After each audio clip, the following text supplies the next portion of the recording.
이게 제가 2015년도였나?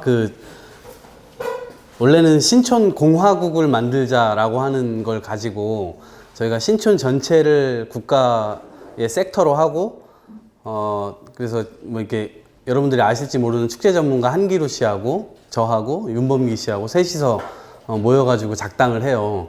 우리가 우리만의 룰을 만들고 좀 재미있게 살 수 있는 마을을 만들어 볼 수는 없을까? 이런 고민을 하던 차에 가장 쉽게 접근할 수 있는 게 일단 대학을 하나 만들자라고 하는 거였고, 그때 이니셔티브를 얻었던 곳은 시부야 대학이 아니고 영화였어요. 영화. 그 영화 이름이 갑자기 기억나네. 미국 영화인데 아시는 분 계신가요? 2006년에 나온 영화인데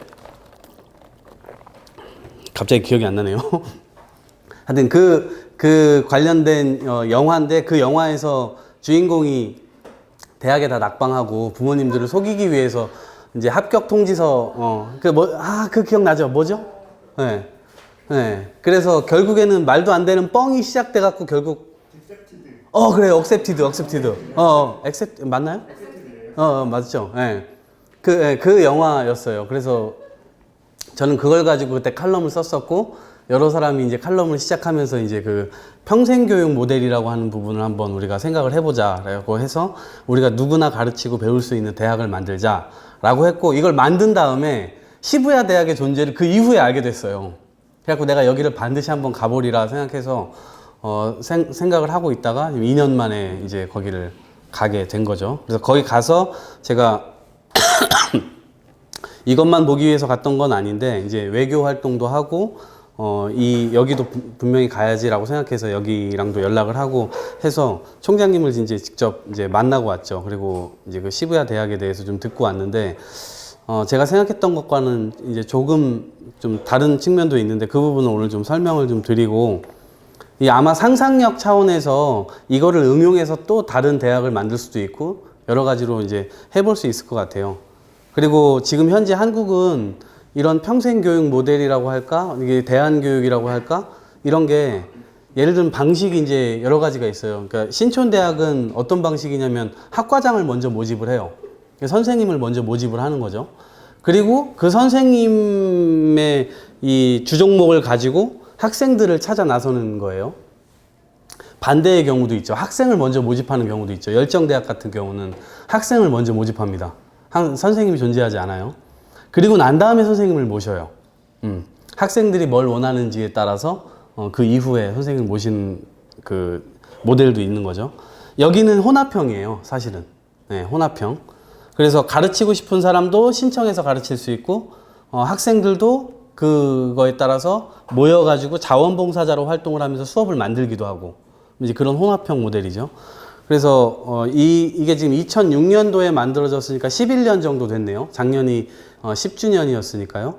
그래서 어떻게 시작이 됐고 어떤 형태로 발전되어 왔고 현재는 어떤지, 이제 그런 것들을 좀 말씀을 드려볼게요. 그래서 이 부분을 생각하고 계신 분들은 좀 염두에서 미리미리 좀 대처를 하실 필요가 있고, 신촌대학교나 이태원대학교, 노량진대학교 혹은 지방에서 만들어지는 대학들도 나름대로 미래를 그러니까 비전을 좀 설정하고 출발을 천천히 해나가면 또 도움이 되는 측면이 있을 것 같아요. 일본 도쿄 시부야 대학의 시작, 뭐 학장이 누구냐, 시부야 대학의 개요, 시부야 대학의 수업이 또 어떤 것들이 있는지 개략적으로 알아보고, 그다음에 시부야 대학의 구성원, 그러니까 요것도 좀 중요한 요소인 것 같아요. 그래서 그 밖의 내용은 또 말씀드리도록 하겠습니다. 이게 지금 사진이 좀 퍼지긴 했는데, 일본 도쿄가 23개 구로 구성이 되어 있어요. 인구가 이제 1,300만 명이에요. 그러니까 우리나라보다 조금 더 큰 거죠. 그리고 일본의 어제 전체 인구 구조로 보면은 좀 적은 거죠. 우리나라가 너무 밀집도가 높은 거죠. 도쿄가 이렇게 길게 생겼더라고요. 이렇게. 그리고 시부야는 거의 이 도심 있잖아요. 요 막 완전 거미줄처럼 밀집된 바로 그 정면에 딱 위치하고 있어요. 중앙에.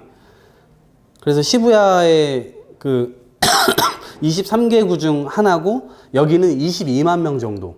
아마 우리 신촌은 50만 명에서 아마 60만 명 정도가 인구일 거예요. 신촌, 이게 서대문구 서대문 구로 따지면. 그러니까 3분의 1 정도의 규모인 거죠. 구가. 여기에 유명한 요런 게 있더라고요. 하치코. 이거 굉장히 유명한 얘기더라고요. 주인이 저기 어딜 가면 기차역까지 따라왔다가 주인이 올 때까지 기다린대요. 근데 주인이 어느 날 죽었다던가 그랬는데도 걔가 그 주인을 그 역 앞에서 계속 기다렸다고 그래요. 그래서 사람들이 계속 이제 그 개가 나중에 이제 죽었는데 그 개를 기리기 위해서 이게 하치코 동상을 만들어가지고 이거를 계속 여기서 만남의 장소를 삼는다고 해요. 직접 보고는 그때 사진도 안 찍고 그냥 지나쳤어요. 그리고 저게 뭐냐라고 물어봤더니 일본에서 굉장히 유명한 이 만남의 장소가 있는 곳이 이제 이 곳입니다. 시부야. 우리나라 신촌하고 비슷한 것 같아요. 제 생각에는. 그리고 여기에는 실제 젊은이의 거리이고 굉장히 술 먹는 곳이 많고 놀만한 데가 많고 젊은이들이 패션의 거리이고 만남의 장소이고 그래요. 그래서 굉장히 거대한 이제 그 쇼핑몰들도 있고 그렇게 백화점도 있고 옆에 큰 공원도 있고 예전에 도쿄 올림픽 했을 때 그 선수촌도 있을 정도로 어쨌든 굉장히 번화가라고 합니다. 시부야. 시부야 대학의 이제 시작이 이 사람인데요. 하세베켄 구의원이에요. 하세베켄 구의원. 이 사람이 구의원을 하던 시절에 시부야, 이 사람 굉장히 이제 톡톡 튀는 사람이에요. 굉장히 인기가 많고. 그런데 2006년도, 2005년도쯤 이 사람이 이제 그 NPO 단체라고 하는, 그때 당시는 사실 NPO라고 이게 시민단체거든요. 비영리법인인데, 이 사람은, 시부야구가 그 이제 환락가니까 막 젊은이들이 왔다 갔다 하고 밤새 술 마시고 막 이러니까 쓰레기가 너무 많은 거예요. 쓰레기. 그래서 그 쓰레기를 치우는 시민단체를 만든 거예요. 근데 쓰레기를 막 치우고 다시 집으로 돌아갈 때 그래도 여전히 다시 쓰레기가 다시 생기는.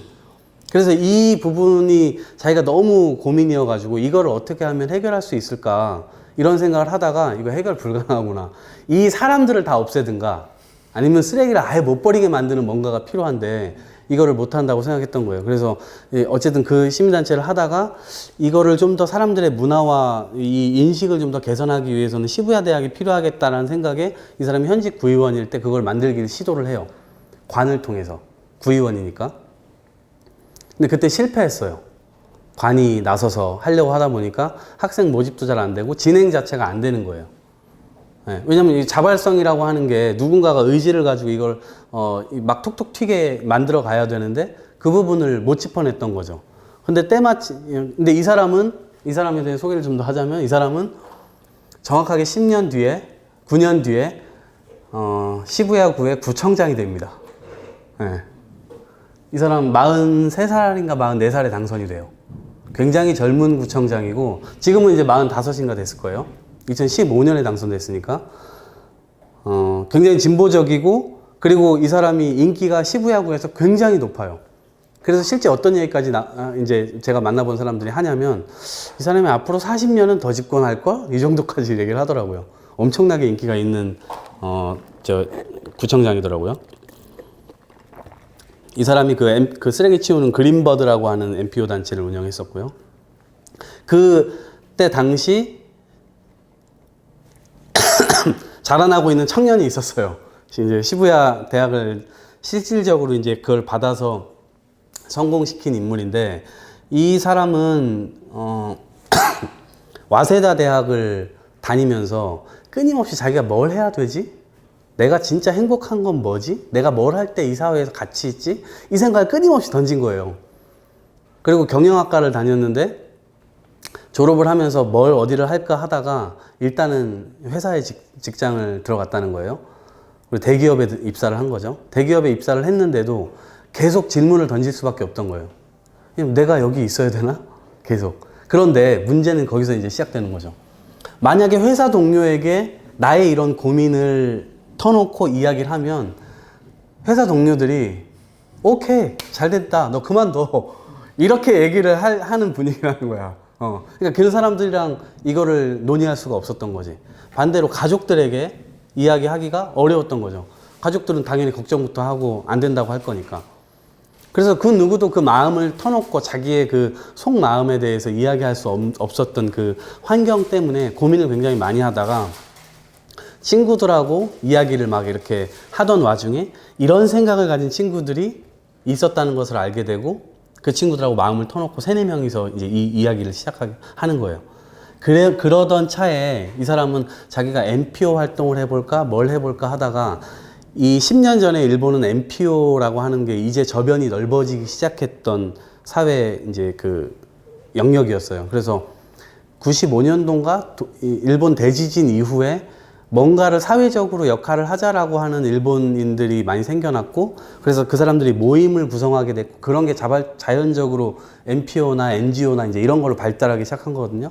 근데 그때 당시만 해도 2000년대 초반까지만 해도 이게 저변이 넓어지지 않았던 시절이었던 거예요. 그래서 이 사람이 그거를 어떻게 하면 이걸 더 넓혀볼까 이걸 고민하던 찰나에 그리고 개인적 고민과 맞물리면서 그린버드라고 하는 NPO 단체를 알게 된 거죠. 그러면서 하세베켄 구의원하고 연결이 되면서 이 시부야 대학에 관한 이야기를 듣게 돼요. 그러면서 이 사람이 제안서를 써가지고 역으로 시부야 그 구에다가 제안을 해요. 그래서 그걸 받아들여져서 그래서 이 사람이 그걸 붙잡고 시작을 하게 된 거죠. 그래서 이것이 기본적으로는 처음에 관에서 하려고 했을 때는 실패했고 이 사람이 받아서 그거를 했을 때는 중요한 게 자발성이었어요. 자발성. 근데 초반에는 당연히 자발성 있는 사람을 모으기가 어렵죠. 그래서 후배들 많이 동원했대요. 후배들, 동료들, 친구들 동원해가지고 자원봉사로 이렇게 동원해가지고 같이 학교를 만들자 이렇게 해가지고 시작을 했다고 해요. 그래서 그 시작을 하면서 어떻게 이 대학 모델을 이제 만들 것인가 이게 굉장히 이제 그게 됐겠죠. 고민이 됐겠죠. 그런데 계속해서 얘기를 하는 과정에서 결국에는 누군가 주도하는 것보다 집단지성을 계속해서 불려 나가야 되겠다라고 해서 사람들의 이야기를 이제 계속해서 들었던 거죠. 근데 처음에는 결국 이 학교를 알리기 위해서 수단이 필요했던 거예요. 그래서 처음에는 강사를 어쩔 수 없이 유명한 사람들을 섭외를 했다는 거예요. 그래서 유명한 사람을 불러서 시부야 대학이라고 하는 것을 알리는 서브 홍보 프로모션으로 한 거죠. 그렇게 할 수 있었던 이유는 시부야 구에서의 지원이 있었던 거예요. 그러니까 강의료나 이런 홍보 비용이나 이런 것들이 구에서 지원이 됐었던 거예요. 그러니까 사실 신촌대학교는 사실 그런 거 관계 없잖아요. 그냥 자발적으로 하는 거죠. 그리고 그런 도움에 힘입어서 결국에는 사람들이 모이게 됐고 이제 시작을 할 수 있었던 거죠. 그래서 지금 그 1년에 지금 현재 수준은 1년에 30명짜리 강의 그 수업이 한 100개 정도가 만들어진다고 그래요. 그리고 실제 이 학장도 어떤 수업이 벌어지고 있는지 알 수가 없대요. 다 파악할 수가 없대요. 왜냐면 워낙 그냥 자율적으로 시부야 대학이라고 하는 것을 이용해서 가니까. 아마도 2013년인가 13년인가 14년인가 이때쯤에 시부야의 미래를 함께 그려봅시다 라고 하는 수업을 직접 이 학장이 열었던 적이 있었어요. 그때 아마 도출됐던 결론이 아닐까 싶은데 저 위에서부터 한번 보세요. 그 어느 지역보다 아이들이 늘어나는 마을 이런 것들을 한다는 거죠. 다른 집의 아이들도 야단치고 칭찬하는 이웃이 있는 마을, 예술은 있으나 낙서는 없는 마을, 공원 잔디밭에서 뒹굴뒹굴 할 수 있는 마을, 이게 산학민 행정 대표가 회의를 하는 마을, 쓰레기 줄이기 운동이 필요 없는 마을, 선거하러 가는 것이 당연한 마을, 시부야 하면 고령자라고도 일컬어지는 마을. 실제 굉장히 고령화된 곳이에요. 젊은이들이 살진 않고 술 먹으러만 오니까. 네. 그리고 유유히 걷고 싶은 사람도 재촉받지 않는 마을, 세계의 관광객이 긴장하지 않는 마을, 유학생과 이직자가 많은 마을, 이웃에 사는 사람들의 이름을 모두가 아는 마을, 동물들도 주인으로 생각하는 마을, 이런 것들을 그때 도출을 해냈던 거예요. 그래서 이걸 가지고 시부야 대학 학생들이 이제 이 시부야의 미래를 같이 그리면서 주민 공동체를 이루게 됐던 거죠. 그런데 좀 웃긴 게 말씀드릴게요. 요 개요부터 강사 수가 지금 한 11년이 됐으니까 거의 아까 말씀드렸죠. 30명짜리 수업이 거의 100개씩 열린다고. 그러니까 강사가 1년에 100명씩은 생성이 되는 거죠. 네. 그래서 누적 강사 수가 지금 1112명을 넘어섰고 학생 수는 연간 3천여 명. 계산해 보시면 나오죠. 30명에 100개. 예, 그리고 자원봉사자 수는 이게 홈페이지에 제가 들어가 보니까 자원봉사자를 등록하는 게 있어요. 그러니까 300여 명이 꾸준히 등록을 한다는 거예요. 근데 거기서 실제 활동하는 사람들은 한 60, 70여 명. 그 자원봉사자의 역할은 제가 이따 설명드릴게요. 연간 수업 100여 개, 연간. 예, 그렇게 한다고 하고, 지금 보면 20, 30대 비중이 굉장히 높죠. 그러니까 사실은 청년을 위한 대학이라고 의도해서 만든 것은 아닌데, 은연중에 우리 청년들이 어찌됐건 마음을 터놓고 이야기할 만한 이제 곳이 없다. 그래서 그런 공간이 필요하다라고 생각을 했고, 그거를 만들었는데, 실제로 일본에서도 구에서 하는 수업이나 아니면 무슨 주민자치센터 이런 데서 하는 수업이 고령자들이 주로 굉장히 많이 간대요. 우리나라 주민자치센터에서 평생교육원 뭐 해갖고 하잖아요. 그 대부분 다 어르신들이 많이 가잖아요. 그러니까 우리랑 비슷한 현상인 것 같아요. 그런데 여기서는 어쨌든 어르신들도 배척하지 않아요. 그래서 이따 사진으로 소개해드리지만 시부야 구에서 나오는 이제 구정신문 이런 데다가 어르신들을 위한 수업을 홍보를 해요. 어르신들도 같이 오실 수 있도록. 그런데 어쨌든 20, 30대 비중이 굉장히 높고 그 다음에 회사원들이 굉장히 많아요. 회사원들. 주로 회사원들. 그리고 이상하게 여성들이 또 많네요. 네. 왜 여성들이 많냐라고 얘기하니까 구청장께서 그 학장께서 뭐 나의 얼굴 탓이 아니겠느냐 이렇게 농담을 던지더라고요. 예. 그래서 믿거나 말거나. 예. 그래서 여성들이 주로 많더라고요. 그럼 진짜 이유는 몰라요? 그거는 자기네들도 크게 개의치 않는데요. 그냥 개의치 않는데요. 네. 7%는 무슨 뜻이에요? 네? 자영업. 자영업, 예. 자영업자. 여기에서 표방하는 게 입학시험이 없고 졸업도 없고, 그래서 시부야 대학생으로 유지하는 것만으로도 우승생이라고 이제 이야기를 해요. 특이한 게 공육이라고 하는 이제 거거든요. 공육. 공육이라는 개념이 뭐냐면 누구나 가르치고 누구나 배울 수 있고, 이것은 그러니까 공적인 서로 이렇게 케어해준다. 공적으로. 그러니까 교육에 이것을 좀 이렇게 공공의 영역으로 좀 끌어낸 거예요. 그래서 이 대학의 요점은 사실은 그냥 이 대학이 없었더라면 만날 수 없었던 사람들의 네트워크를 만들어주는 거거든요. 이거 보시면, 보세요. 이게 사라졌네? 시부야 대학 마크가? 이 마크가 이따 나오면. 여기 옆에 조그맣게 보이시는데 저기가 시부야 유니버시티 네트워크라고 되어 있거든요. 저 왼쪽 위에. 그러니까 시부야 유니버시티가 아니고 시부야 유니버시티 네트워크라고 되어 있어요. 그러니까 이 네트워크를 굉장히 중시하는 거예요. 이 네트워크는 관계를 만들게 되고, 그 관계를 통해서 사람들에 대한 관심을 갖게 하고, 그 관심이 결국에는 사람들의 이 끈끈한 정을 만들게 된다. 그래서 마을 자체가 좀 이렇게 시작된다라고 하는 거죠. 그리고 이 공육 시스템에는 누구나 참여할 수 있는데, 자격 요건과 응모 방법 확인 후 응모하는 거예요. 그 자격 요건이 뭐냐면 시부야 주민일 것, 그리고 시부야에서 직장을 다닐 것, 시부야 대학의 목적에 동의할 것, 뭐 이런 거 정도예요. 그러니까 누구나 사실은 시부야 대학과 관련된 것이 관심이 있다면 누구나 할 수 있는 거죠. 네. 그리고 이제 수업을 이제 만드는데 이것도 조금 신촌대학교와 노량진대학교와 좀 차이점이 뭐냐면, 여기는 수업 코디네이터들이라는 것이 있어요.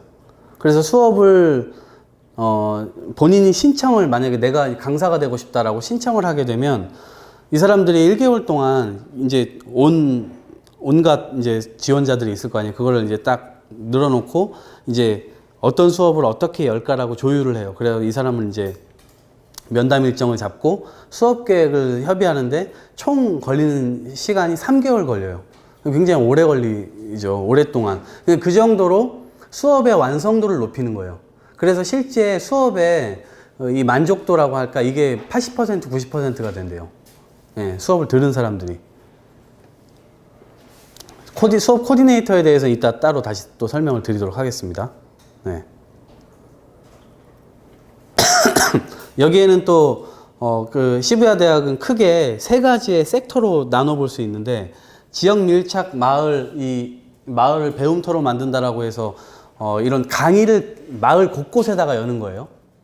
지금은 마을 곳곳에 250여 개의 강의실을 확보하고 있대요. 250여 개.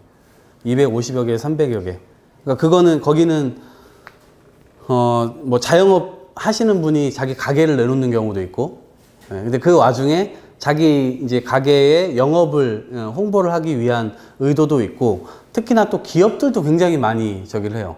그래서 기업들은 자기 자사 제품을 홍보하기 위해서 자신의 기업 공간을 내주기도 하고, 그게 이제 서로 윈윈하는 그런 부분들이 좀 많이 있는 것 같아요. 그리고 두 번째는 참가자들끼리 자발적으로 서클을 만들어요. 이를테면 동아리 같은 거죠.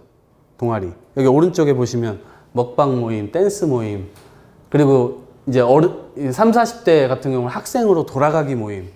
학생으로 돌아가서 우리가 다시 꿈꿔보자. 네, 이제 그런 대화를 하는 거예요. 그런 관계. 도시 여행자 모임이 일본의 막 도시를 여기저기 여행하고 시부야 체제 자체를 여행 어떤 루트를 개발하기도 하고 모임을 해요. 그리고 합창단, 그리고 아시아를 캠퍼스로 하자. 아시아를 캠퍼스로 해서 아시아를 여행하는 클럽 이런 데도 있어요. 사진 동아리, 영화제를 추진하는 영화 모임 해갖고 시부야 영화제도 이루어지고 있더라고요. 그리고 세 번째로 마을 만들기 활동과 이제 정보 공유를 하는 마을 만들기 요 섹터가 또 있고, 이렇게 해서 크게는 이제 세 가지로 이 시부야 대학이 운영을 하고 있어요. 그리고 그 지자체에서 여기는 용역도 굉장히 많이 받는 것 같아요. 예를 들면 구청이 직접 하기 어려운 일들은 외주 용역을 여기다 주는 거예요. 그래서 여기서 시민들을 만나면 이게 완충 장치가 되는 거예요. 예를 들면 이런 거죠. 그러니까 동성애 문제에 대해서 어떻게 이거를 이제 구에서 정책을 내고 그들의 목소리를 어떻게 들을 건지. 그러면은 공무원들은 당장 동성애에 관한 이거를 어디 가서 들을 거며 그 정책을 어떻게 수립할지 당장 막히잖아요. 근데 시부야 대학이랑 딱 얘기를 하니까 우리 학생들 많은데요? 그러니까 커뮤니티가 이미 형성돼 있는 거예요, 여기는. 그러니까 그거를 그럼 외주를 줘서 여기에서 동성애자들을 만나고 인터뷰도 하고 그 자리를 만들어서 의견을 종합하고 그 보고서를 줘서 다시 구청으로 전달하는 그런 완충작용의 역할도 한다는 거예요. 그러니까 수업이 진행되면서 그러니까 다른 커뮤니티가 별도로 움직이는 거야? 그렇죠. 수업이 나온 사람들이 그 오비 끝난 그렇죠. 그리고 오비라는 개념이 없어요. 그렇죠. 상관없고 네. 저거는 그냥 별도의 독립돼서 움직이. 그렇죠. 동아리가 별도로 또 네트워크가 또 만들어진다는 거예요. 그럼 시부야 대학의 수업이나 이런 데 참석하지 않아도. 그렇죠. 또. 네, 네. 그러니까 여기는 아까 말씀드렸다시피 졸업이 없어요. 네, 졸업 개념. 그리고 시즌이 없어요. 그러니까 신촌대학교는 여름 학기, 겨울 학기, 그 다음에 뭐 이런 게 있잖아요. 시즌이 있잖아요. 몇 월부터 몇 월 이런 게. 여기는 수업이 만들어지는 게 일괄적으로 만들어지지 않고 뭐 1월에 만들어지는 수업도 있고, 뭐 1월 15일에 만들어지는 수업도 있고, 2월 1일에 만들어지는 수업도 있고, 그렇게 해서 연간 한 100여 개가 돌아가는 거예요. 그러니까 수업에 참여하면서도 동아리 활동도 하고, 막 이렇게 마을 만들기 활동도 하고, 이렇게 하는 거죠. 예. 그렇게 해서 전체가 유기적으로 돌아가게 되어 있어요. 이거 연간 재정에 대한 여기 이제 기업에서 뭐 69%를 받는다라고 하는데 이게 아마 2014년도일 거예요. 근데 제가 그 이후에 그 통계를 봤는데 그거는 제가 이따가 강연 끝나고 민감한 문제니까 끝나고 얘기를 좀 해드릴게요. 근데 어쨌든 기업 의존도가 지금 굉장히 높아요. 기업 의존도가. 그러니까 처음에는 기업이 CSR 부분이 있잖아요. 그러니까 사회적 기업 부분이 있단 말이에요. 사회적으로 기업이 이걸 내서 사회적 가치를 형성하는 데 좀 도움이 되도록 기금을 쓰게 되어 있는데 이제 그 기금을 따기 위해서 굉장히 열심히 이 사람이 다닌 거죠. 그래서 어찌됐건 이걸 가치를 인정받아서 기업들이 주기 시작했어요. 처음에. 이게 좋은 활동이니까. 근데 이제 나중에 이게 커지고 나서 보니까 기업들이 또 이제는 처음에는 CSR 부서를 찾아갔는데 지금은 홍보 부서에서 찾아온다는 거예요. 아예 이 대학으로 자기네 이거를 홍보하기 위해서 역으로. 그래서 이 거의 70%에 육박하는 기업에 돈이 들어오고 그 돈이 얼마인지 이따가 말씀드릴게요. 그리고 행정, 구에서 지원해주고 기본적으로 강사 섭외하고 뭐하고 강사료 나가고 이런 비용들이 이제 이렇게 나가는 거죠. 그런데 이제 이상적으로는 사실은 이렇게 가고 싶은 거죠. 개인과 기업과 행정 이렇게. 왜냐면 지금 가장 큰 고민이 지속 가능성이래요. 예를 들면 기업에 이게 끊기면 어떡하지? 당장. 기업은 무한하게 계속 돈을 주지 않으니까. 그래서 그 부분이 지속 가능성을 어떻게 담보할 것인가 이게 굉장히 큰 과제다라고 얘기를 하더라고요. 그래서 시부야 대학을 이제 갔는데 이 건물이 다 시부야 대학인 줄 알았어요. 여기에 캠프 4라고 써 있잖아요. 여기에 그리고 일본말로 지금 녹색으로 이렇게 시부야 대학 이렇게 써져 있잖아요. 그래서 오 시부야 대학 괜찮은데? 그래서 들어갔는데 이 정도의 공간이 엄청 넓었어요. 여기 교무실이잖아요. 교무실. 갔는데 한 30여 명, 20명 정도가 거기서 막 컴퓨터 막 엄청나게 열심히 일을 하고 있는 거예요. 그래서 역시 이게 우리 신촌대학은 직원이 윤번기 한 명인데 여기는 개념이 정말 다르구나 이렇게 했는데 이거 다 니네 직원이냐 이렇게 물어봤더니 그게 아니고 얘네 직원이 2명이야. 2명. 청장하고 직원 이렇게 2명이에요. 나머지는 그러니까 사무실을 쉐어해서 쓰는 거예요. 홍보업체, 홍보기획사. 그리고 이제 그 친구들이 이런 이제 기획, 웹자보 같은 것도 만들어주고 서로 윈윈하는 또 구조로 되어 있더라고요. 그렇게 해서 쉐어 사무실을 쓰고 있는 거였고, 이렇게 건물이 있고, 이제 학과는 뭐 비슷한 것 같아요. 뭐 특이하게 뭔가, 관하고 연결되어 있지 않은 부분이 좀 다른 거고, 이렇게 곤충 요리학과, 진짜 이렇게 곤충을 요리해요. 네. 왜냐면, 지구상에 끝까지 살아남아도 이 단백질 이게 굉장히 중요한 거라고 그래서 이렇게 요리를 하는 거예요. 네. 이렇게 요리를 해서 과자로 이렇게 올려놓고 이런 거 먹고 진짜 그래요. 네. 근데 뭐 또 해외 나가면 이런 건 많잖아요. 네. 이거는 기업에서 나와서 맥주 세미나 학과를 만들어요. 왜냐면 이 시부야 대학은 학비를 받지 않아요. 무료, 등록금이 절대 없어요. 등록금이 절대 없고 왜 안 받느냐 라고 얘기를 했더니 누구나 배우려면 그 장벽이 없어야 된다는 걸 하는 거예요. 그러니까 돈 1,000원도 장벽이라고 생각하는 거죠. 그러면 네가 얘기했던 그 개인이 내는 건 뭐냐 그랬더니 장기적으로는 좀 다시 그렇게 좀 변했으면 좋겠다고 하더라고요. 그래서 실제로 수업을 듣는 사람이 다 끝나고 나면 이제 설문조사를 학생들한테 하잖아요. 만족도 조사부터 해서. 그리고 마지막 질문이 있어요. 시부야 대학에 기부해 주시겠습니까? 네. 기부 회원으로 등록해 주시겠습니까?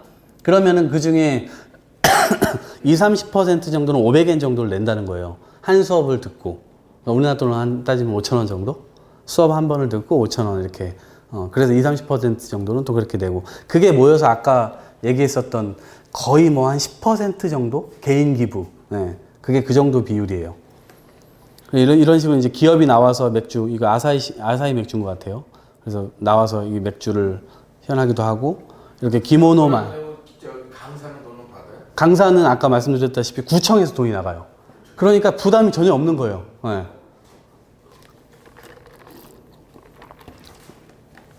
그리고 기모노 만들기 학과. 이렇게 직접 이제 모여서 만들고, 이 곳도 결국엔 매장이에요, 매장. 그런데 수업을 듣는 사람들은 돈을 내지 않고, 근데 이제 실비는 내죠. 요 자기 재료비는 내고, 같이 옷을 만들고 이러면서, 근데 가게 입장에서는 얻을 수 있는 게 또 있잖아요. 이 사람들이 입소문을 내주고, 가게 사장님이랑 친해지고, 또 같이 이렇게 하는 측면이 있으니까. 이런 것도 마찬가지. 노트 커버 만들기. 이건 수제 이렇게 만들어 가지고 이걸 또 지역에서 마을에서 팔기도 하고 헤어 뷰티 학과 뭐 이것도 결국 이제 손님을 많이 끌기 위한 미용실의 전략일 수도 있죠. 네. 그래서 이렇게 열기도 하고 그리고 라디오 방송을 꾸준히 하더라고요. 매주. 네. 매주. 그래서 시부야 대학에 꾸준히 예를 들면 나오고 싶은 사람 다 나오고 마을 주민도 계속 섭외해서 계속 그 라디오를 굴리고 이렇게 해서 꾸준히 이 라디오를 하더라고요. 그리고 페이스북에 시부야 대학이 있어요. 그러니까 여러분들 한번 보시면 이런 이제 소식들이 막 올라와요. 그리고 한다는 건 무슨 소리예요? 예? 라디오를 한다는 건 방송을 해요, 방송. 자기네 자체. 예. 그러면은 어떤 그 전파를 타고 그렇죠. 예. 시부야 내에서. 자기네가 예, 가져가는 거예요. 예. 또 음악 즐기기 수업. 그러니까 음악을 뭐 만들고 뭐 이런 게 아니고 그냥 좋아하는 음악을 서로 같이 공유하고 합창도 하고 막 이렇게 하는 수업을 여는 거죠. 이거는 진짜 거의 동아리 수준인 거예요. 그러니까 자신의 취미나 자아 실현을 위해서, 제 행복을 위해서 이런 시간을 함께 하는 거죠. 그리고 우리도 이런 무술 수업 있잖아요. 네, 태극권 수업 이런 것도 하고. 네. 이제 사실은 시부야 대학을 굴리는 가장 중요한 요소가 이 자원봉사자예요. 피터 드러커가 쓴 책이 하나 있는데 비영리 조직의 경영이라고 하는 책이 있어요. 이 사람이 처음에 고민했었던 게 뭐였냐면 이 사람은 돈을 줄 수 없잖아요. 자원봉사자들은 필요한데 그럼 이 사람들에게 무엇을 줄 수 있을까를 이제 고민했다는 거예요. 그러면 이 사람들이 필요로 하는 건 뭘까? 일단 일종의 가치를 줘야 되지 않을까? 돈이 필요 없어도 예를 들면 직장인은 직장을 다니고 일을 하고 노무를 제공하고 월급을 받잖아요. 그러니까 주고받는 게 명확한단 말이에요. 근데 여기는 노무는 제공하는데 받는 건 없어. 그러면 당연히 소모되니까 지속 가능성이 떨어지겠죠. 그래서 이게 굉장히 중요한 포인트였다는 거예요, 본인한테는. 그래서 이 자원봉사자들에게 뭘 줄 수 있을까를 고민하다가 그런 가치들을 이제 만들어내기 시작한 거죠. 여기서 자원봉사자를 하면 네트워크가 생겨. 너가 만날 수 없는 사람들을 네트워크가 생겨. 그리고 시부야 대학이라는 것으로 인해서 이 사회에 조금 더 공공의 이익을 위해서 부합하는 방향으로 너의 행동으로 인해서 이게 생겨. 그리고 또 한 가지는 자원봉사자, 이게 시부야 대학은 그 어떤 매뉴얼 같은 걸 만들지는 않는데요. 자원봉사자들이 오면 자체적으로 모든 걸 다 할 수 있도록 알아서 해봐. 이거래요. 뭔가 매뉴얼이 있으면 주어진 걸 하게 되고 뭔가 이제 이 사람이 이제 자기가 발전한다는 느낌이 안 드는데 그거 자체를 만들지 않는 거죠. 그래서 이 사람이 스스로 뭔가 할 수 있게끔 하는 거죠. 그래서 그것 자체를 자신의 이제 동력으로 삼도록 만든다는 거죠. 이런 가치들을 이제 만들고 이 자원봉사자들 꾸준히 이제 이렇게 활동을 하게 했던 거죠. 그래서 자원봉사자들이 수업에 이벤트를 운영하고 수업을 기획해서 코디하기도 하고 이 자원봉사자는 넓은 개념입니다. 이 자원봉사자 안에 수업 코디네이터도 있고 뭐 무슨 또 다른 것도 있고 이제 그런데 그것도 설명을 드릴게요. 세미나 서클의 기획 운영을 하기도 하고 지역 활동의 지원, 프로젝트 기획 운영, 캠퍼스 활동, 홍보 PR 활동, 펀드레이징 활동 이제 이렇게 자원봉사자들이 활동을 하고 있는 거죠. 가장 기본적인 게 수업 운영진이에요. 시부야대의 가장 중심적인 활동이고 이게 이제 이렇게 수업이 이루어지고 있으면 사진도 찍고 사람들 오면 출석 체크도 하고 그렇게 해서 그날 수업이 어땠는지 또 자기가 정리해갖고 스케치로 기록해갖고 얘기도 하고 그래서 사람들한테 또 도움 받을 뭐 이렇게 도움 요청하면 그거에 대해서 답해주고 그래서 기본적으로 자원봉사자가 되면 무조건 수업 운영진을 거쳐요. 그리고 여기에서 두 번째로 수업 코디네이터, 이 사람은 좀 굉장히 중요한데 실제 수업 코디네이터는 20명 정도? 전체 아까 활동하는 자원봉사자가 60, 70명 정도 된다 했잖아요. 그 중에서 한 20명 정도가 수업 코디네이터예요. 이 사람은 단순히 수업 운영진보다 뭔가 시야가 더 넓어야 되는 사람인 거죠. 그 기획을 할 줄 알아야 되니까. 그리고 교사, 교실, 도시의 자원을 재발견하는 본인 스스로의 이 능력, 편집 능력, 본인 스스로의 이 시야가 넓어야 되고 기획하는 능력 이런 게 좀 필요한 거죠. 그래서 수업 코디네이터가 되면 굉장히 재밌다고 그래요. 자기가 어떤 수업을 열까 이거를 스스로 이제 고민하게 되고 그 수업을 성공시키기 위해서 자기가 어떻게 하면 사람들을 모을 수 있고, 그리고 어느 장소에 했을 때 최적의 또 장소를 찾아서 사람들에게 좋은 환경을 제공할 것인가. 이게 이 사람은 굉장히 중요한 거죠. 수업 코디네이터는 한 달에 한 번씩 기획을 하는 사람도 있고 1년 내내 한 번도 하나도 기획 못 하는 사람이 있대요. 수업을 정말 잘 기획하는 사람들은 한 달에 하나씩 기획을 해갖고 빵빵빵 터트리는 거예요, 계속. 나름대로 이거 여기도 성과가 있는 거죠. 네. 수업을 기획해서 성공시키면 40만 원씩 줘요, 구청에서. 네, 구청 지원 돈으로. 네. 그러니까 나름대로 또 유인이 있는 거예요. 네. 그리고 이제 프로젝트 직원, 이제 아까 말씀드렸던 시부야 구청에서 이루어지는 지역 단위, 마을 단위에서 이루어지는데 거기에 이제 기획과 운영을 맡기도 하고, 이제 NPO 단체 등과 연계하는 지역 활성화 이런 활동도 하기도 하고, 그리고 또 이제 캠퍼스 직원이라고 이제 그 지역에 맞는 이제 그 지역에서만 또 활동을 하는 거죠. 네. 그래서 각각의 지역 특성에 맞춘 수업 기획 및 세미나 동아리 프로젝트를 지원한다 해갖고 크게 보면 이렇게 4가지, 그리고 그 나머지로는 이렇게 아까 말씀드렸던 세미나와 서클을 지원하거나 그리고 이게 돈을 끌어오거나 기업들을 만나거나 그런 게 있고, 시민들과 미디어를 통한 이제 홍보 활동 이런 것들을 지원하는 게 있는 거죠. 아까 아산에서도 만드신다고 했는데, 이런 것처럼 일본도 전체적으로는 자매 학교가 한 10개 정도가 있대요. 근데 왜 10개밖에 없냐 그랬더니 그 이후로는 자기가 너무 시간이 안 돼서 이거를 더 할 수가 없었더래. 지금 일본에만, 그러니까 모르긴 몰라도 한 100여 개 정도의 이런 시부야 대학 같은 대학들이 많이 생겨나가지고 자기가 더 이상 관리할 수가 없다 그러더라고요. 이 뒤에 2014년도에 사진이 사라졌네. 2013년도에 대학이라고 하는 잡지가 발간됐어요. 시민대학이라고 하는 게 발간됐는데 거기에 실린 것만 50여 개 정도 돼요. 시부야 대학과 같은 성격을 가진 대학. 그러니까 그 이후로도 더 생겨나서 지금 100여 개 정도가 된다고 그래요. 지금 실제 한국하고도 자매 결연이 되어 있는 데가 있어요. 그 수원시 평생학습교육원인가? 네, 거기랑 지금 되어 있는 것 같더라고요. 그래서 우리랑도 하자 그랬더니 좋다 하자 해가지고, 일단 근데 올해는 너무 바쁘고 내년에는 언제든지 우리가 신촌대학교가 방문하면 자기네들이 맞이해주고, 자기네들도 또 한국에 오게 되면 같이 만나러 오겠다 이렇게 이야기를 했으니까 활동을 같이 교류를 해볼 수 있을 것 같아요.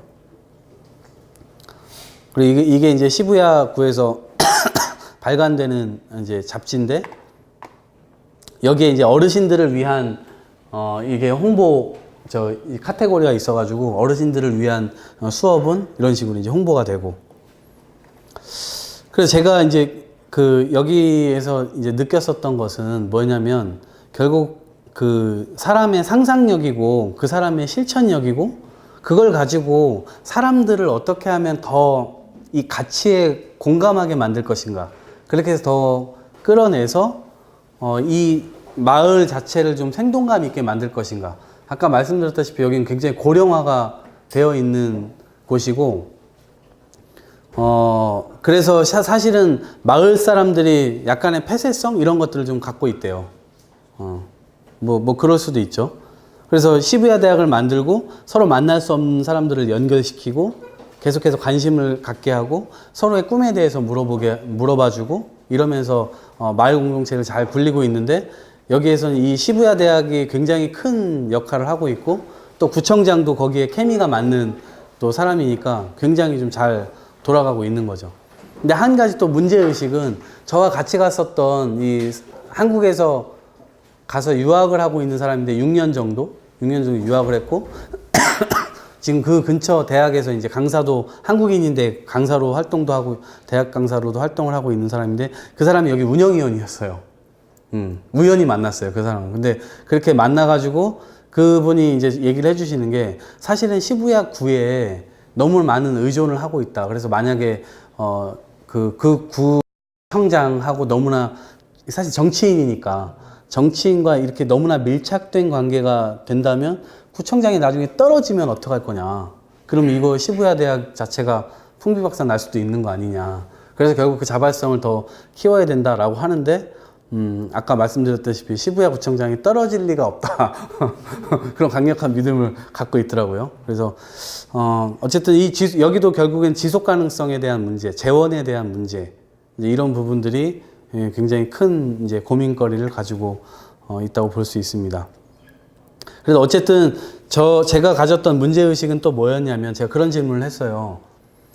제가 처음에 신촌대학을 만들 때 사실은 우리나라가 은퇴가 없는 나라였으면 좋겠다라는 생각을 갖고 있었고, 그러니까 정년이 지금 딱 정해져 있잖아요. 근데 사실상 그 정년까지 가는 비율도 굉장히 극소수고, 그 다음에 그러니까 정년 퇴직을 하든 아니면 본인이 이제 직장을 어쨌든 은퇴를 하든 그 은퇴와 그 노인 사이에 굉장히 큰 소득이 없는 공백기가 발생한단 말이죠. 그리고 어르신들 역시도 마찬가지고. 그런데 저는 그런 것들을 하나의 우리 공적인 어떤 지혜의 담론이라고 생각하고, 그분들이 이런 대학에 마을 대학들이 많이 생기면 그분들이 가지고 있는 지식이나 이런 것들을 뭐 또 한켠에서는 죽은 지식일 수도 있지만 이미 시대가 변했으니까, 근데 어쨌든 지혜는 있을 수 있단 말이죠. 그래서 그런 분들이 이런 곳에서 강의를 해가면서 이 재정만 좀 담보가 된다면 그런 부분에서 소득을 좀 얻어갈 수 있고, 그런 차원에서 본다면 평생 교육의 일환으로서도 충분히 이게 하나의 산업적 역할을 할 수도 있겠다라는 생각 때문에 했는데, 여기서는 사실 고령자의 참여 비율이나 이런 것들이 굉장히 한 10%, 20% 이 정도밖에 되지를 않고, 그리고 이제 주로 이제 배우는 쪽으로 이렇게 기능을 하더라고요. 그래서 그런 부분들이 조금은 제가 생각했었던 부분이랑은 좀 안 맞았었던 부분인 것 같아요. 네. 일단 강의는 요 정도로 하고 질의응답을 받으면서 제가 아마 질의를 받으면 아마 또 말씀드릴 게 또 생각나서 또 더 해드릴 내용들이 있을 것 같아요. 여기서 마치도록 하겠습니다. 네, 수고하셨습니다. 고령자 비율이 왜 저조한가, 이제 저도 그걸 물었어요. 그랬더니 기존의 평생 뭐 학습 부분에서 이미 구청이나 뭐 주민자치센터나 이런 데서 이미 고령자들은 이제 글로 다 빨려가 있었고, 그런 부분들은 청년의 고민이나 이런 것들이 들어갈 부분이 없어서, 그래서 이제 시부야 대학이 만들어지게 된 계기이기도 해요. 근데 어쨌든 누군가를 배제하기 위해 만든 대학은 아니니 꾸준히 고령자들에게 홍보하고 이렇게 하지만 그 비율이 여전히 이제 젊은 사람들 위주로 20, 30대, 40대까지 주로 그 비율이 지금 많다고 그래요. 그래서 노력은 하는데 실제 이제 그렇게까지 이제 유입되거나 그러진 않은 거죠. 근데 여기에 제가 보니까 그 시부야에 있는 유적지나 이런 것들을 좀 이렇게 이렇게 찾아내가지고 그런 것들을 설명해주는, 그러니까 그 마을의 역사에 대해 설명해주는 그런 부분들은 이제 고령자들도 좀 있다 그러고, 좀 특이했던 거는 초등학교 5학년이 시부야 자기가 사는 마을을 설명하는 수업 같은 걸 만들어서 초등학생이 강사가 됐던 적도 있고, 예, 그렇게 해서 그런 사례들도 있다고 그러더라고요.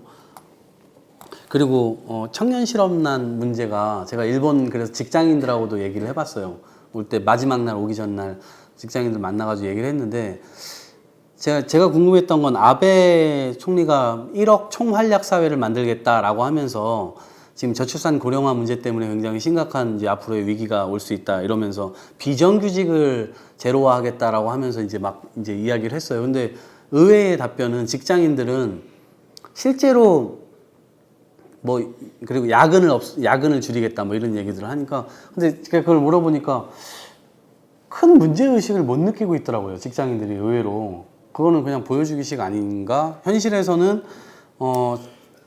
이 비정규직들은 딱 받는 만큼 일을 한다. 우리나라는 사실 비정규직이 더 많은 일을 하기도 하고 뭔가 이렇게 차별 속에서 있지만 그런 차별적인 어떤 그런 느낌을 받지 않는다는 거예요.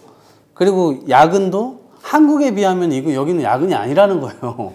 그리고 일본은 확실하게 이 야근에 대해서는 수당을 명확하게 줘야 되기 때문에 직장 상사들이 와가지고 왜 퇴근 안 하냐고 그러기도 하고, 그걸 좀 부담을 느끼게 된다고도 그러더라고요. 그리고 약간의 청년 실업난 부분은 이제 일본의 베이비 부머 세대라고 하는 분들이 이제 지금 노인 세대로 이렇게 쭉 빠져나간 측면도 굉장히 제가 볼 때는 큰 것 같고, 예, 그랬던 것 같아요. 근데 그 자살률 문제는 자살률 문제와 더불어서 일본 친구들이 히키코모리라고 하는 다 많이 들어보셨죠? 은둔형 외톨이. 그러니까 그분의 표현에 의하면 한국은 애들이 가출해서 문제 아니냐. 애들이 집안에 처박히는 비율이 일본보다는 적지 않냐. 애들이 집 밖으로 나가니까 문제. 여기는 집 밖으로 안 나가는 게 지금 문제다. 라고 해서 그 비율이 굉장히 많다는 거예요. 그리고 또 하나 뭐냐면, 비정규직이 파트타임 잡이 많은 거예요. 일본. 그리고 아까 얘기했던 거랑 그 문제의식을 연결시키면, 예를 들어 부모들이, 아동이 있는 부모들이 저녁 때 파트타임 잡을 나가. 그럼 새벽 2시, 3시에 끝나서 집에 들어와. 그럼 애들을 밥을 해줄 수가 없는 거죠. 그러니까 아동 빈곤까지 지금 굉장히 내려가서 이미 그거를 뭐 이렇게 큰 문제로 지금 되고 있다는 거예요. 그래서 부모 세대도 그런데 부모 세대가 결국 자녀를 못 챙겨주니까 그 아동들도 굉장히 힘들어하고 있다는 그런 문제의식이 이제 계속 생겨나고 있다는 거죠. 근데 그게 결국 한국도 결국엔 또 그런 문제에 휩싸이게 될 가능성도 배제할 수 없는 부분이고 그래서 조금 궁금한데 네네. 히키코모리라고 하는 게 그 잃어버린 뭐 신념 뭐 이런 거 할 때 네. 나타난 하나의 그 현상이었는지 지금 이제 막 지금 뭐 오히려 일자리 저기 뭐야 사람 구하기가 힘들다고 하는 상황에서도 네. 그거가 여전히 이슈인지 아니면 그건 좀 지나가는 그냥 옛날 얘기 그런 거 좀. 여전히 현실적인 문제인 것 같아요. 그리고 그것이 뭐 일자리가 없어서 그런 거 아니고 일자리는 충분히 있고 그 다음에 아르바이트를 해도 여기가 아마 일본이 최저시급이 790엔인가 783엔인가 뭐 하여튼 그 언저리쯤 돼요. 그래서 1시간 일하면 우리나라 돈으로 8,000원, 8,500원 돈 이렇게 받고 그다음에 최근에 우리나라 최저시급 문제 되면서 일본은 도시마다 다르다 뭐 이런 이제 얘기가 있기도 했는데 최저시급은 있는 상태에서 우리나라는 사실 최저시급이 최대시급이잖아요. 근데 거기는 진짜 최저시급은 최저시급대로 하되 더 시급을 올려주는 데들이 있기 때문에 도시마다 다르다고 얘기를 하는 거고 우리나라는 좀 그건 다른 점이죠. 근데 어쨌든 일본 청년들이 뭔가의 의지나 이런 부분들이 이렇게 크게 되는 부분들은 있는데 또 아닌 사람들은 또 아닌 거죠. 그리고 일본은 잘 보셔야 돼요. 우리나라랑 차이점이 있는 게 대학 진학률이 우리나라보다 그렇게 높지 않아요. 우리나라는 지금 84%까지 올라갔다가 지금 이제 최근 몇 년 동안 이제 7, 8년 동안 떨어져서 70% 정도까지 떨어진 건데 일본은 아마 50% 언저리일 거예요. 그러니까 대학 가는 사람, 그다음에 명확하게 그것도 물어봤어요. 임금 차이에 대해서 어떻게 생각하냐? 대졸자와 고졸자의 임금 차이에 대해서 어떻게 생각하냐? 그래서 처음에는 자기가 대학 교육을 받았으니까 당연히 차이가 많이 날 수밖에 없다. 그런데 하다 보면 그게 나중에 경력으로 이렇게 되면서 나중에 비슷해지기도 한다 이렇게 얘기를 하더라고요. 예. 그리고 또 한 가지는 일본은 평생 고용 사회잖아요. 그게 일본 제가 마쓰시다 정경숙 하면서 마쓰시다 고노스케라고 하는 사람, 그 소니 만든 사람, 그 사람이 그 얘기를 말씀드렸는데 일본은 기업이 노동자를 자르는 일이 거의 없다 그래요. 자르는 일이. 그래서 너무 업무 능력이 안 좋고 이러면 한직으로 보내기는 하나 이걸 자르면 회사가 그걸 책임져야 된다라고 하는 생각이 너무 강해서 자르는 것까지는 쉽지 않게 한다고 그러더라고요. 네, 그래서 그런 요소들이 좀 있었고 아까 네. 예, 그리고 제가 물어봤었던 건 사실 노인분들이었어요. 그러니까 고령화 문제에 일본이 자유롭지 못하다 보니까 물어봤는데 일본인들은 기본적으로 다 스미마생 뭔가 남한테 피해를 주는 것에 대해서 굉장히 이걸 갖고 있잖아요. 그러니까 자신의 내면적인 문제를 누군가에게 터놓고 얘기하기가 굉장히 어렵다는 거예요. 그러니까 노인분들이 그런 문제에 직면해 있어서 실제로 고독사하거나 뭐 그런 것들도 결국에는 이 일본의 전체 문화하고도 굉장히 영향이 있다고 그러더라고요. 그래서 그거를 자기가 자존심도 있고 여태까지 잘 나갔는데 갑자기 하류 노인이 돼버리고 그럼 그거를 누군가에 찾아가 가지고 상담하기도 뭐하고 혼자 끙끙 앓다가 이제 그렇게 되는 경우들이 있는 거죠. 근데 청년들도 또 그런 측면이 또 없지 않아 있군요. 네, 알겠습니다. 뭐 저도 그랬던 것 같아요. 세대 간 축제나 이런 게 오면 이제 전 세대가 이제 다 같이 나오고 근데 거기도 결국엔 또 양면이 있지 않을까 싶어요. 또 나가는 사람 나가고 또 나가지 않는 사람 있을 것 같고. 네, 그래서 이거를 다만 이제 이런 거죠. 신촌대학교에서 그 어르신 프로그램들을 만들고 그 다음에 구청에서는 끊임없이 소외되는 사람들을 계속해서 해야 되잖아요.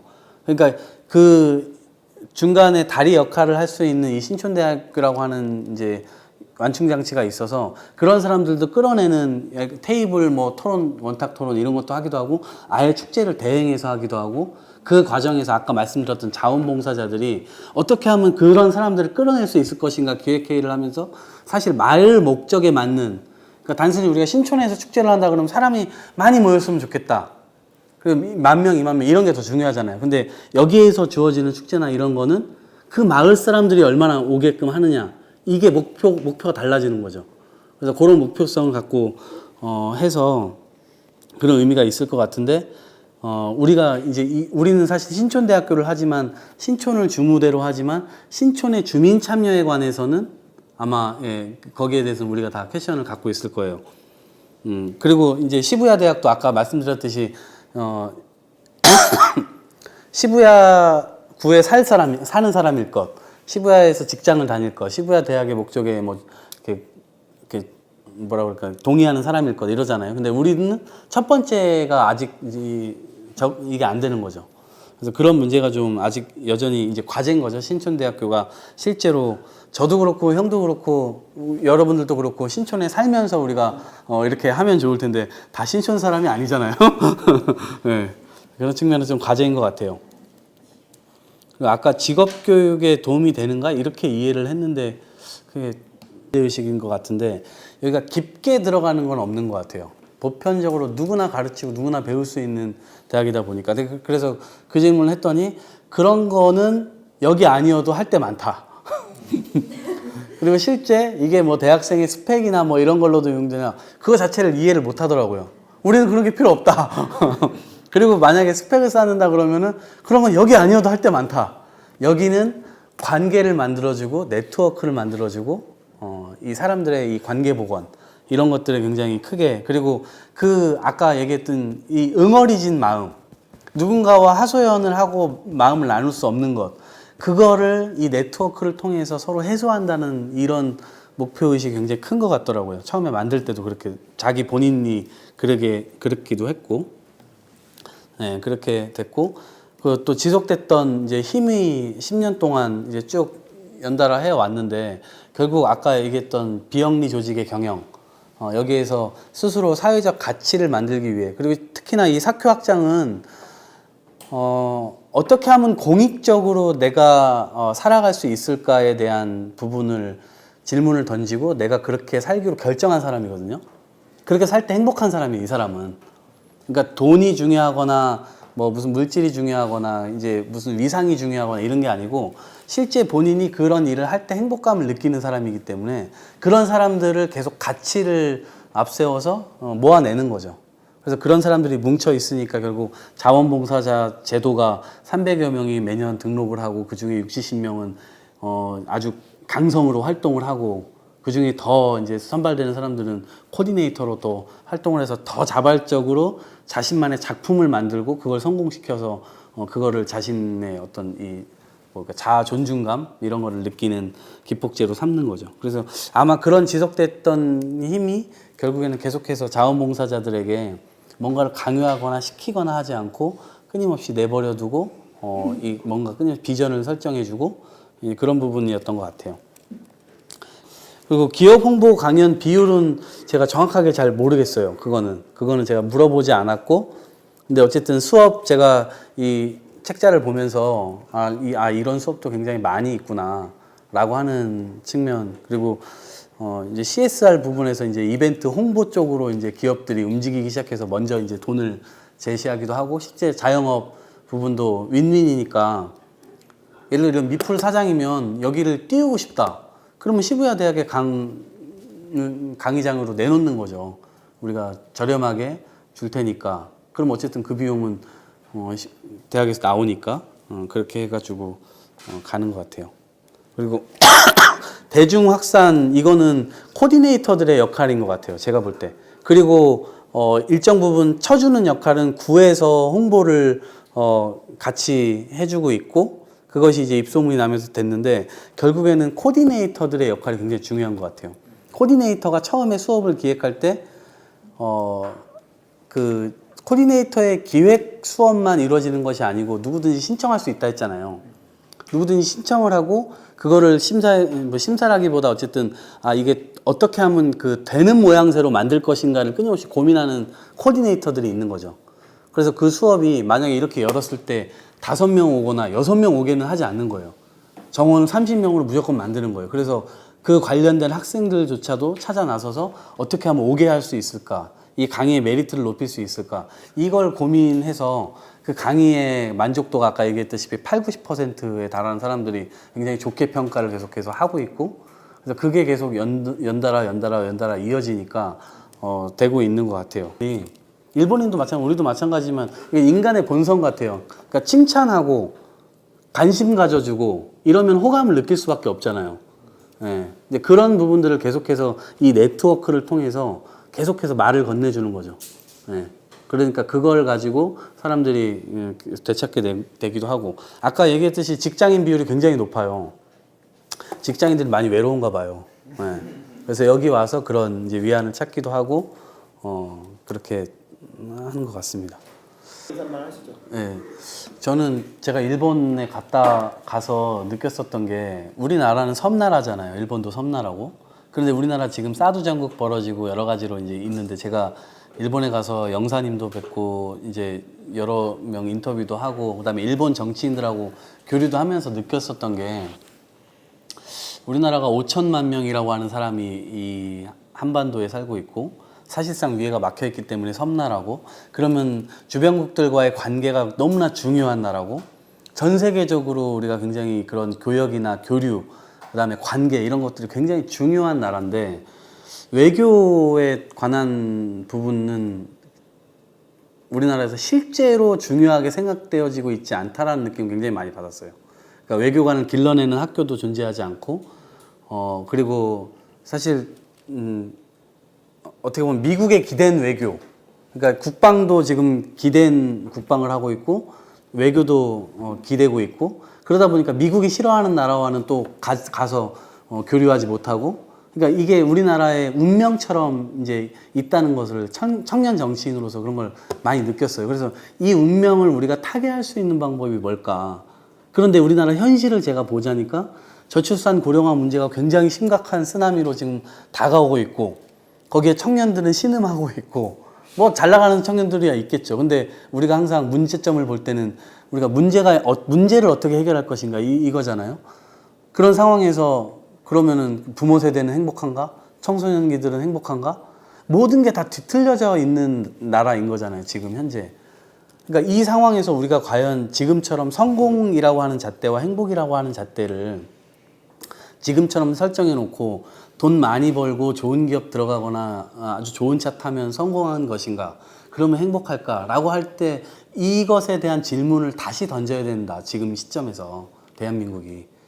그래서 그것들에 대한 이야기들을 서로 좀 많이 하고 서로 꿈에 대해서 물어봐주고 실제로 일본 정치인들 마쓰시다 정경수를 갔을 때 얘네들은 20대 초중반의 애들이 입학을 하잖아요. 22살에서 35세까지 입학이 가능한데 주로 20대 친구들이 많죠. 그 친구들이 어떤 생각을 하냐면 2030년 일본을 어떤 나라로 만들 것인가 이 상상을 하면서 공부를 한단 말이에요.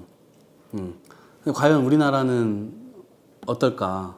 이제 그런 부분에서 모두에게 그런 리더십이나 나라를 어떻게 변화시킬지에 대해서 질문하는 것은 뭐 어려운 일이지만 적어도 우리가 어떤 공익적 사회를 좀 더 좋게 만들기 위해서 개선시키기 위해서 어떤 생각을 할까? 다 각자가 자기 것만 생각하면 아마 사회가 이렇게 한 발짝 나가기 어려울 거예요. 조율되기도 어렵고 타협되기도 어렵고 그래서 그런 측면에서 우리 사회가 꽉 막혀 있는데 그 부분을 저 나름대로는 이걸 어떻게 해서 이 분위기를 만들 것인가라는 문제의식이 좀 있었고 해외에 이제 앞으로 다음 주 월요일부터 이제 좀 나가게 되는데 그런 측면에서 다른 나라들은 어떻게 그런 갈등의 사례를 극복해 나갔는지 혹은 극복 못해서 그냥 내버려 둬서 어떤 문제가 생겼는지 이런 것들을 좀 계속해서 제가 정보를 좀 인터뷰도 많이 하고 해서 여러분들께 계속해서 소개를 해드릴게요. 그래서 간접 경험이지만 여러분들 입장에선 간접 경험이지만 이 여행이 저 혼자만의 여행이 아니고 우리 사회를 조금 더 이렇게 진일보시키는데 역할을 할 수 있도록 여러분들께서도 많이 응원해 주시고 해주시면 좋을 것 같아요. 제가 그 카카오톡 그 플러스 친구가 그걸 만들었거든요. 글로 소식을 계속 드릴 텐데 나중에 친추 한 번씩 해주세요. 고맙습니다. 페이스북 라이브로도 많이 해주시고. 네네네. 감사합니다. 수고하셨습니다. 고맙습니다.